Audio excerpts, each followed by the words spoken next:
Now, preview time. So let's take a look at what's coming your way.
What's going on, everybody? Thank you for joining me here once again for another brand new installment of Renegades Reviews, exclusively here on the Casa D18 Studios YouTube channel. I, of course, am your host, the Renegade JJ Williams, thanking you for coming back and joining me here once again in the theater. Now, our movie today, The Book of Eli, is a 2010 American post-apocalyptic neo-Western action film written by Gary Whitta and directed by the Hughes brothers. The film stars Denzel Washington, Gary Oldman, Mila Kunis, Ray Stevenson, and Jennifer Beals, and turns 15 years old today. Now, our movie opens 30 years after a nuclear holocaust that caused an ecocide. A man named Eli, played by Denzel Washington, travels on foot across the wasteland of the former United States. Wearing sunglasses and ragged clothes, he demonstrates uncanny survival and fighting skills. Searching for water, he arrives in a ramshackle town ruled by a warlord named Carnegie, played by Gary Oldman, who seeks to control the people through the power of a certain book which his henchman has as of yet been able to find. Eli barters with a store owner, the engineer, played by Tom Waits, in order to recharge the battery of his portable music player. At the town bar, he is attacked by a gang of bikers, but he swiftly kills them all.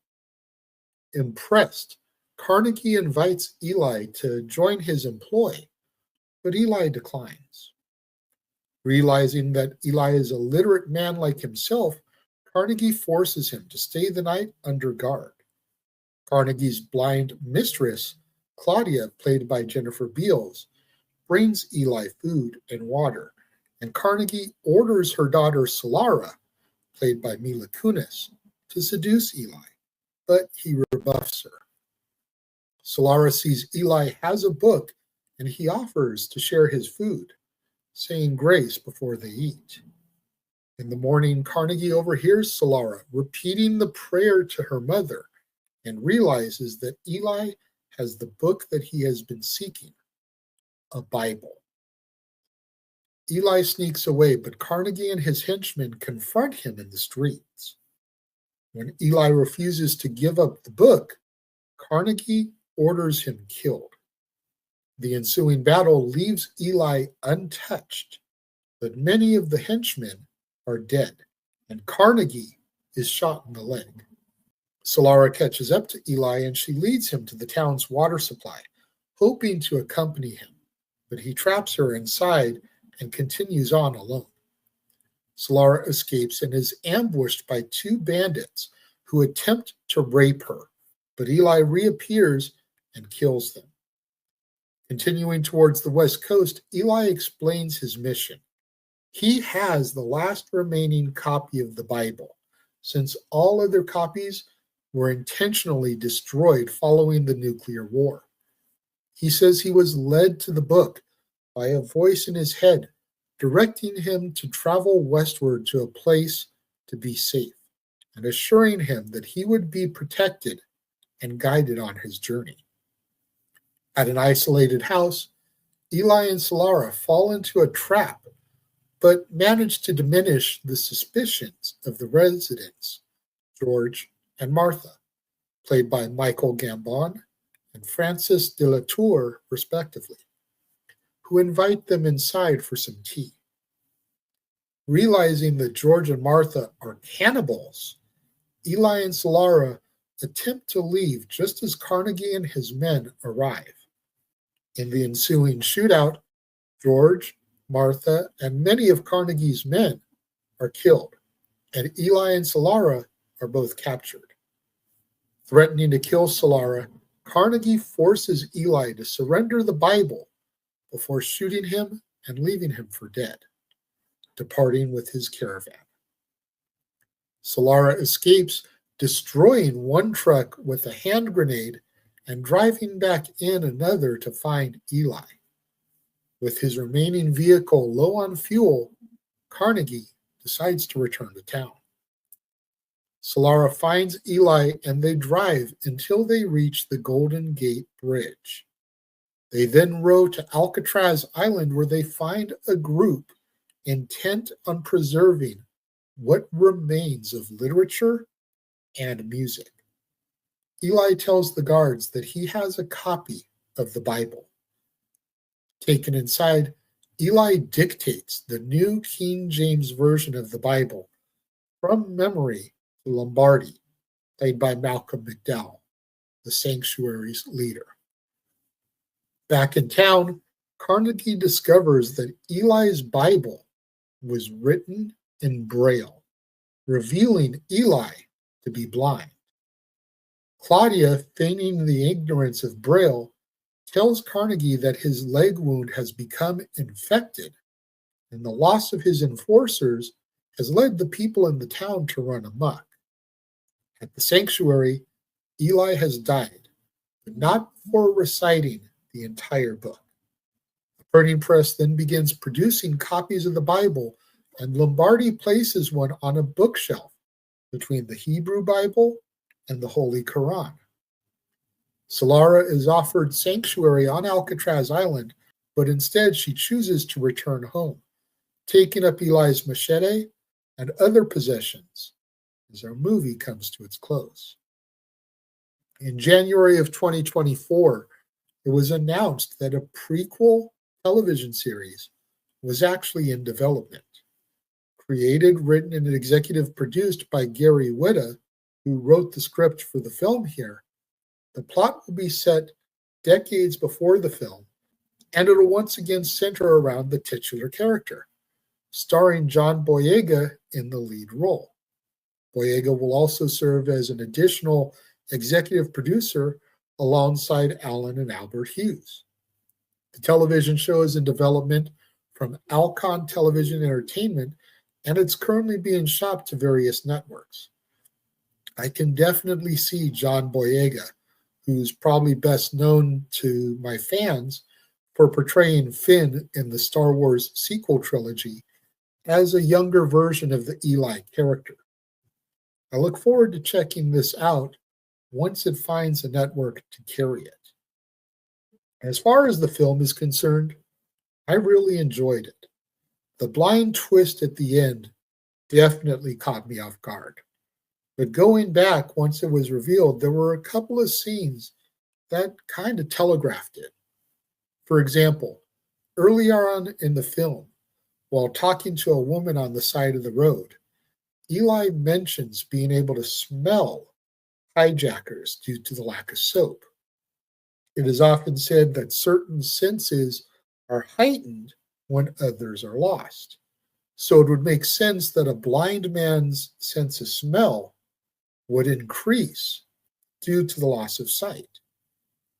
It's something that completely went over my head in the moment, but after the reveal, you think back to it and have kind of an aha moment.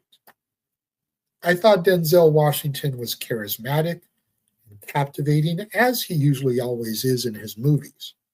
I thought Mila Kunis made for a good impromptu sidekick character. Gary Oldman was sick and menacing, and the uncredited performance of Malcolm McDowell at the end as the sanctuary leader was an added bonus for me. When it comes to my rating of this film, I give it 4 out of 5 stars. What do you guys think about the Book of Eli? Let me know. Leave your thoughts in the comments below. And let's have that conversation, that discussion, that debate, that discourse that I'm always trying to engage you, my loyal viewers, in. Until next time, when we return to the theater for another brand new episode of Renegades Reviews, exclusively here on the Casa D18 Studios YouTube channel. I have been your host, the Renegade J.J. Williams, thanking you all for tuning in, and I will catch y'all next time.